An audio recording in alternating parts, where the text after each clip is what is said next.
Video games are an immersive experience, and that means you're going to experience stuff like fear, shock, adrenaline rushes, things that stop your heart dead in its tracks. Hi folks, it's Falcon, and today on gameranx, 10 of the most heart-stopping video game moments of all time. Starting off at number 10, it's Alien Isolation's Medical Bay. It's hard to narrow down the most terrifying parts of Alien Isolation. The game's basically a panic attack made manifest. But the one part of the game that really stands out is the medical bay. You don't actually reach this area until mission 5, which is more than an hour into the game, and the alien gets introduced well before this moment, but this is the area where you're really forced to deal with the xenomorph.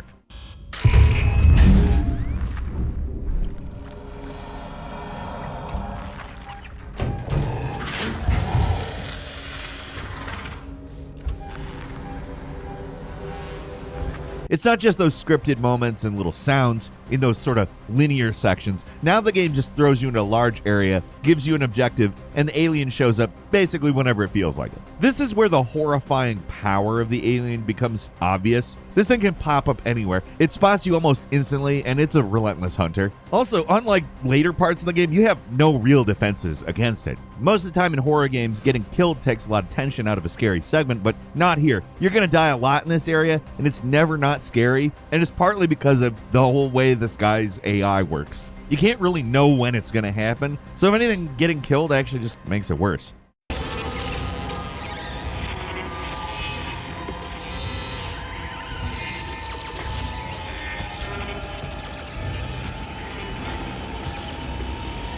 At number 9 is the baby thing from Resident Evil Village. Outside the opening survival segment, Village isn't that scary of a game. It's going for more of a Resident Evil 4 vibe, more spooky than straight up frightening for most of the experience.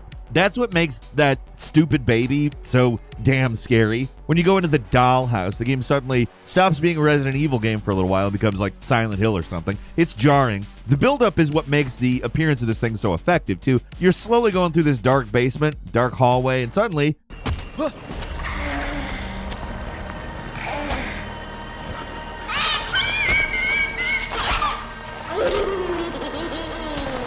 giant monster baby. Oh, would you look at that? Not every day you see one of those. I'm just kidding. That's not the reaction I had. It's not at all the sort of thing you expect to see in these games, and the only way to survive is just to run away from it. It's a short segment all told, but everything up until the end where you reach safety in the elevator, it's really unpleasant. On the first run through, this whole part is just super, super terrifying and a surprise. Resident Evil games always have plenty of freaky moments in the past, but nothing quite like this.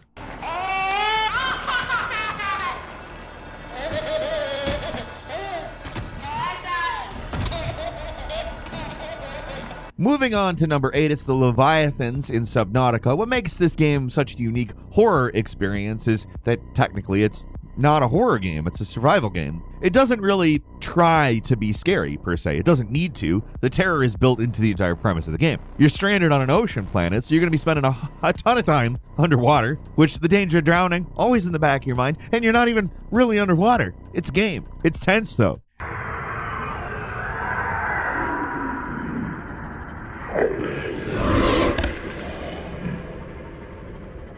And when the game starts throwing Leviathans at you, the gigantic sea creatures, the apex predators, there's basically nothing you can do to fight them, and your only options are running and hiding. If they spot you, there's not a lot you can do, though. It's bad enough when you see one out in the open, but the real terror comes when they appear out of nowhere in the darkness. Oof. The game forces you into some very deep, very dark places, which kind of just suck on their own. But when a gigantic ghost Leviathan appears out of nowhere to eat your face, and, you know, the rest of you, I guess, that's when you'll panic, close the game, and take a little walk around the room. If you're the type to fear open water, do not play this game.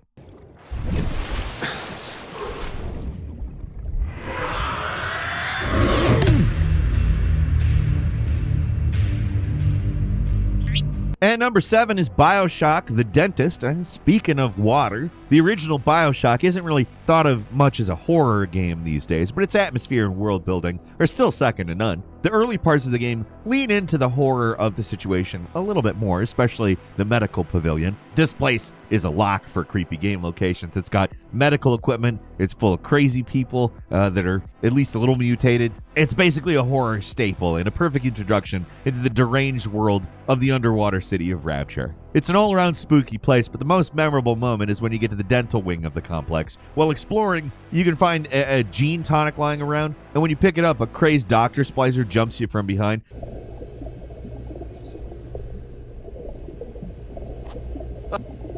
I'm opening you! It's not the most elaborate jump scare ever, but it's incredibly effective.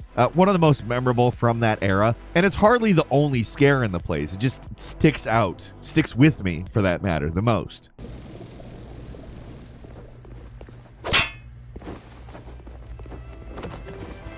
What is that there?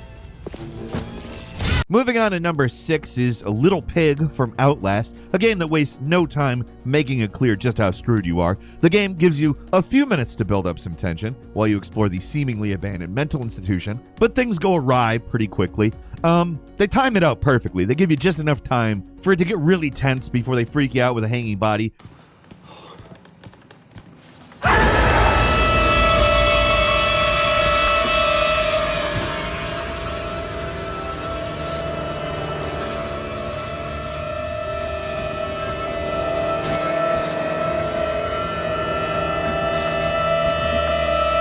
Suddenly bursting to life and a SWAT-looking guy impaled into a pole who's shockingly still alive.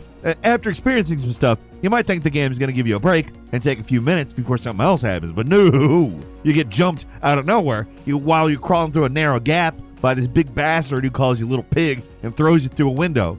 It is one hell of an introduction for the rest of the game, and the scares only get more relentless from here. The attack is just so unexpected and so sudden. It happens when you least expect it, and you're definitely mentally unprepared for it. So when the game suddenly surprises you with this big nasty freak, it's really effective. Just one hell of a horrifying start. Sets the tone for what Outlast is perfectly.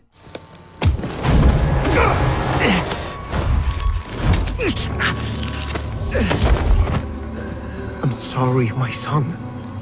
I didn't want to have to do this to you. But you can't leave. Not yet. There is so much yet for you to witness. At number 5 is that ladder in Fear. If you've played the original Fear, you know what I'm talking about. That ladder. I don't need to describe it. It's burned into your brain at this point. It's the ladder from Fear. The original Fear has that ladder, and that's what I'm talking about. Now, what makes the original Fear so special is that, at least in theory, it shouldn't really be scary. You play as an uber badass military killing machine with slow motion powers. You got bullet time on your side. You should feel unstoppable, but against the supernatural forces of Alma, you're not. There's not actually even a lot you can do. The combination of The Ring and Hardboiled seems like it would be incompatible. Like, those aren't things that jive, but Monolith, man, they made it work. Now, they did it by peppering the game with some expertly timed jump scares. Now, jump scares can be very annoying and very cheap. Fears are not. What makes this ladder so memorable isn't necessarily the scare itself, but when it happens.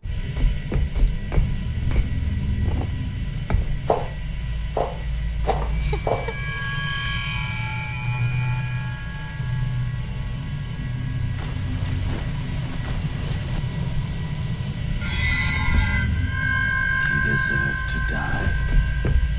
They all deserve to die. In games, when you start climbing a ladder, you are safe. It's a canned animation, there's nothing to worry about, but Fear throws out the rulebook with this legendary scare. It's such a good subversion of expectations, I can't help but laud it anytime I'm talking about jump scares. The vast majority of jump scares, like I said, cheap. But when you enter this completely ordinary room with an ordinary ladder, you go down it and suddenly you see Alma, the murderous little ghost girl, standing at the top of the ladder just staring. That's freaky enough, but as you get down, you suddenly get a face full of cannibal bad guy, Paxton Patel. It's all just a scripted moment. You can't actually get hurt, but this segment freaked me out all the same. Just expert stuff here.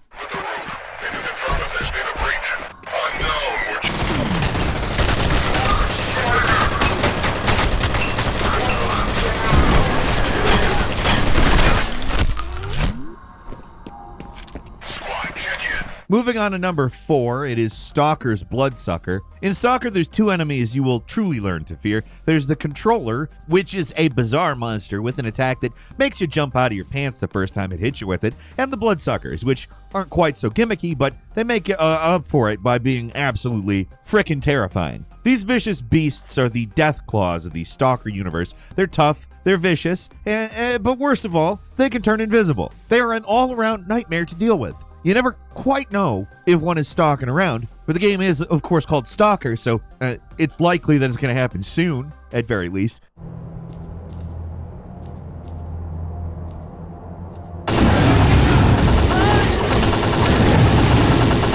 where you're shooting.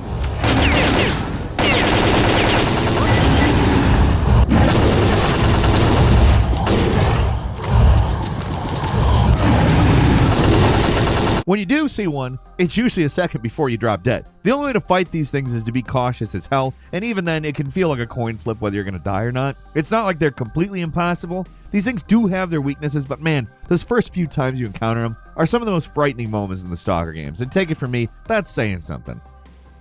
Moving on to number 3, it's Pigsy from Manhunt. By the end of Manhunt, you've gone from being prey to predator. Once you start to master the somewhat slow controls, eventually you're a total killing machine. You stalk it through the shadows, cutting down everything that stands before you. By the time you get to the final stretch of this game, you're feeling pretty unstoppable, at least until Pigsy comes around.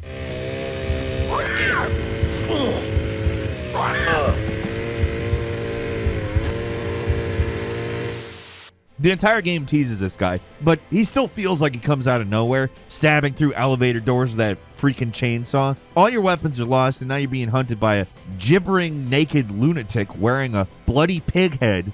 And I don't mean like those bloody rapscallions, I mean like dripping blood. It's terrifying. One wrong move and you're dead. It's a total reversal of how things have been going up until this point, and it's the ultimate challenge of the game.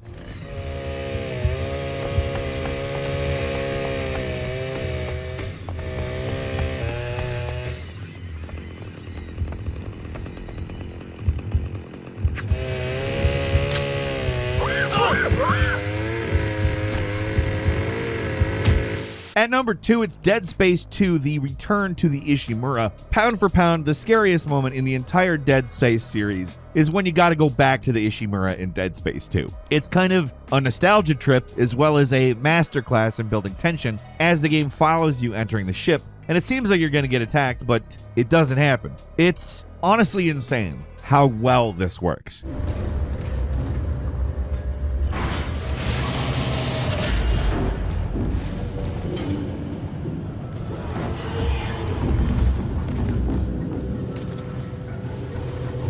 Dead Space 2 is a little more action-oriented than the first, and I think that lends to this moment even more, because you're kind of expecting to deal with enemies most of the time, and again, you just don't. There's the hallway, the airlock, another room. You just keep going. Your trigger finger getting itchier by the moment. Something's got to be ready to jump out of the vent at your face, but it doesn't happen. The game drags this out for a few agonizing moments, long enough to where you kind of feel like this is going to be a segment of the game where it's less action-oriented, and then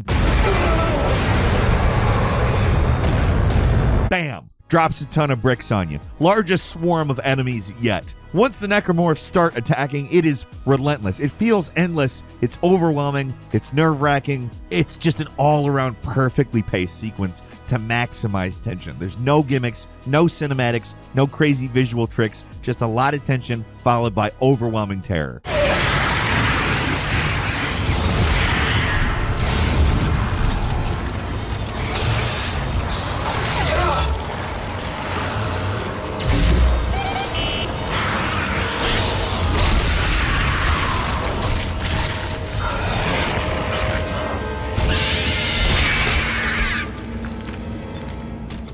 And number 1 is Legend of Zelda Ocarina of Time, The Redeads. Nobody expects a Legend of Zelda game to be heart-stopping, but the madmen at Nintendo did it. They made a game that traumatized an entire generation, and all it took was one enemy with a name that makes it sound like you're trying to avoid saying another certain R word, The Redead. These things scared the absolute crap out of me. It was 1998, I was playing Zelda. I was basically expecting Mario level stuff. And yeah, that piano in Mario 64 was unnecessary, Nintendo, but it's nothing compared to this. These things are rare, but when they pop up, man, it sucks. When they look at you, they make this bone-curdling scream that paralyzes you in place.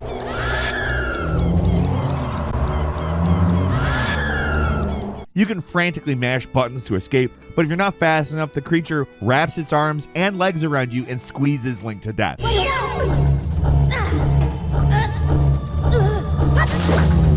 Its weird face and jerky, unexpected movements make this thing more terrifying than it already is. And if anything, the low-poly Nintendo 64 aesthetic adds an extra layer to the creepy vibes. It's hard to explain why these things are so effective, especially now, even compared to jump scares in newer games, but they really, really are.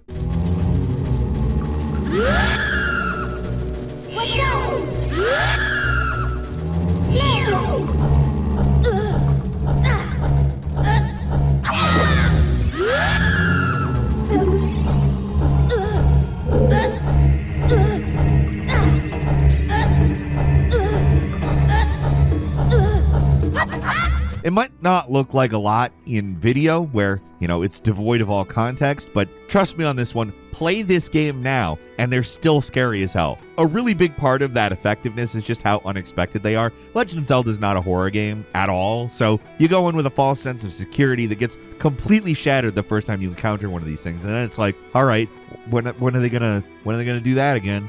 And that's all for today. Leave us a comment. Let us know what you think. If you like this video, click like. If you're not subscribed, now's a great time to do so. We upload brand new videos every day of the week. Best way to see them first is, of course, a subscription, so click subscribe. Don't forget to enable all notifications, and as always, we thank you very much for watching this video. I'm Falcon. You can follow me on Twitter @FalconTheHero, and we'll see you next time right here on gameranx.